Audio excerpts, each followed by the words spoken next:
శ్రీగురుభ్యో నమః. శ్రీ మహాగణాధిపతయే నమః. శ్రీ సరస్వతి నమః. భక్తులారా, వాల్మీకి మహర్షి రచించిన శ్రీమద్ రామాయణం యథాతథంగా చెప్పుకున్నాం. ప్రతి శ్లోకం దాని అర్థం. ఇందులో భాగంగా నిన్నటి వరకు మనం బాల, అయోధ్య, అరణ్య, కిష్కింద, సుందరకాండలు పూర్తి చేసి యుద్ధకాండలోని 60 సర్గలు పూర్తి చేసి 61వ సర్గలోని 28వ శ్లోకం వరకు చెప్పుకున్నాం. 29వ శ్లోకం నుండి కొనసాగించే ముందు వాల్మీకి మహర్షిని ప్రార్థన చేసుకుందాం. కూజంతం రామ రామేతి మధురం మధురాక్షరం ఆరుహ్య కవితా శాఖాం వందే వాల్మీకి కోకిలం. సమర్థద్గురు సాయినాథ్ మహారాజ్ కీ జయ.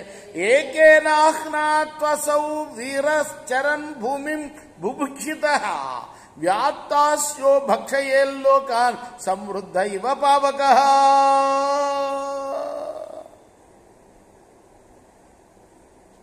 ఎక్కడున్నాం మనం?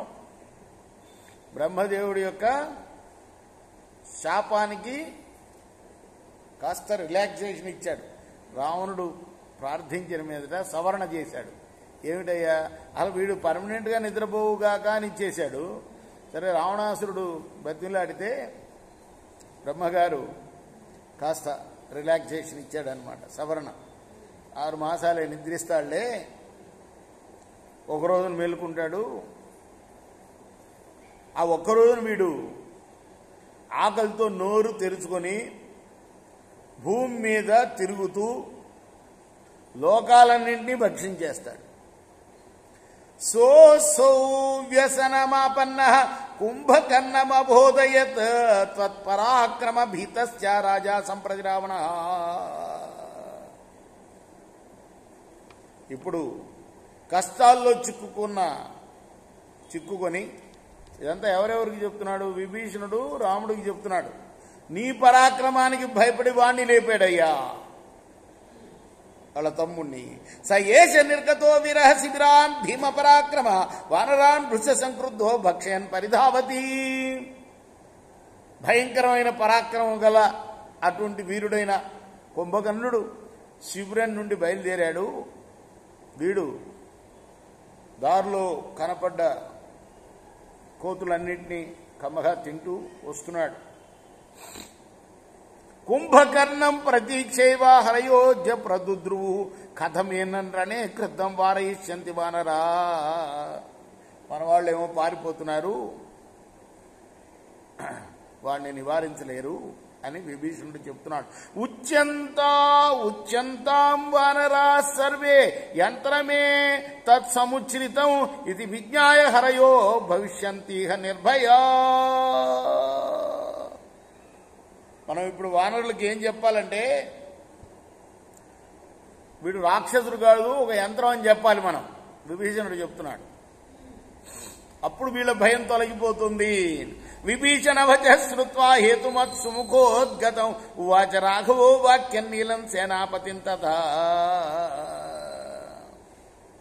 అప్పుడు ఆ మాటలు విన్న రామచంద్రమూర్తి సేనాపతి అయిన నీలుడితో అంటున్నాడు, గచ్చ సైన్యాన్ని సర్వాణి వ్యూహ్య తిష్టస్వ పావకే ద్వారాన్యాదాయ లంకాయాశ్చర్యాశ్చాప్యధ సంక్రమాను. నీలుడా వెళ్ళు, వెంటనే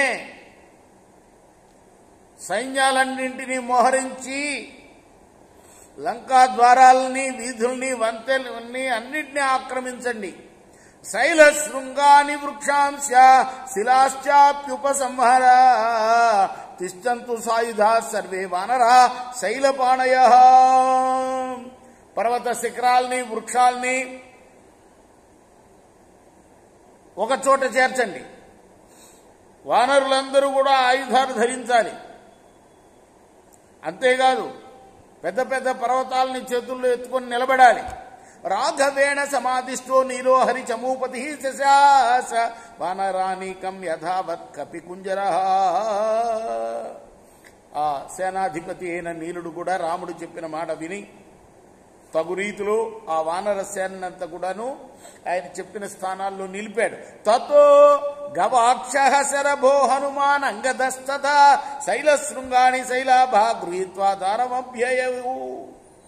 ఆ తర్వాత పర్వతం లాంటి శరీరాలు గల గవాక్షుడు, శరభుడు, హనుమంతుడు, అంగదుడు వీళ్ళందరూ కూడాను పర్వత శిఖరాలు చేతిలో పట్టుకొని ద్వారాల దగ్గర నిలబడ్డారు. రామవాక్య ఉపసృత్య హరయోజిత కాశిన పాదపైరర్ధయందీరా వనరా పరవాహినీం. ఇలా శత్రు సైన్యాన్ని పీడించడానికి వాళ్ళు సన్నద్ధమయ్యారు. తతో హరీనాన్ తదనీకముగ్రము రరాజ శైలోజ్యత వృక్షహస్తం గిరే సమీపానుగతం యథైవ మహన్మహాంభోధర జాలముగ్రము. చేతుల్లో వృక్షాలు పర్వతాలు ఎత్తి నిలిచున్న వానర సైన్యం ఎలా ఉందయ్యా అంటే పర్వతానికి పక్కగా చేరిన పెద్ద మేఘ సముదాయంలాగా ఉన్నది.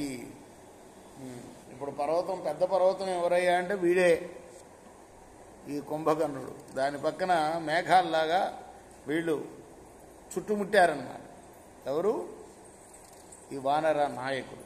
ఈ చార్షే శ్రీమద్ రామాయణే ఆదికావ్యే యుద్ధకాండే ఏకషష్ఠితమ సర్గ.